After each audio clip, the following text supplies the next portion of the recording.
Kani gadega Patisi TV. Hennen kasngi ka South Rek Ujemang ki klore Ïalehkai kickboxing jong kani kejela kilawan pa shela yeng.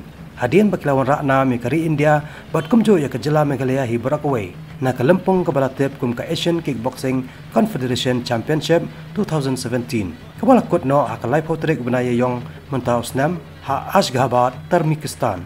Kini ki klore Ïalehkai kejela ki kintop yo penne bor melem ngam ubana ka shnong smen. Ubala khore ka takmak siar haka musical form hard style. Kumjo pensengai Maori na lomparing ubala khore ka takma rupa hak je kop kabaltep kum ka point fighting tatami hak je kop pedang kirang ba ki bahapo ka jingkhia ka basan punyo kilo weipat ude ulam prang kharsa no naksnong smet hi ubala khore ka takma rnong hak jingkhia ka basan puai kilo bat hak je kop kabaltep kum ka full ring sports.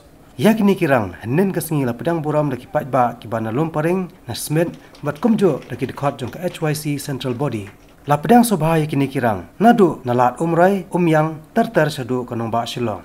Hennen hi kasngi na kalyang ka HYC kalapun ko buram yakini kilaingon hapok ka office trikam jong ka kebadan hamaulai nong kwar. Haka balai don lang u general secretary jong ka central body ba Robert June Kharjarin u president ka Meghalaya Kickboxing Organization bat ki wede ki dekat jong ka HYC.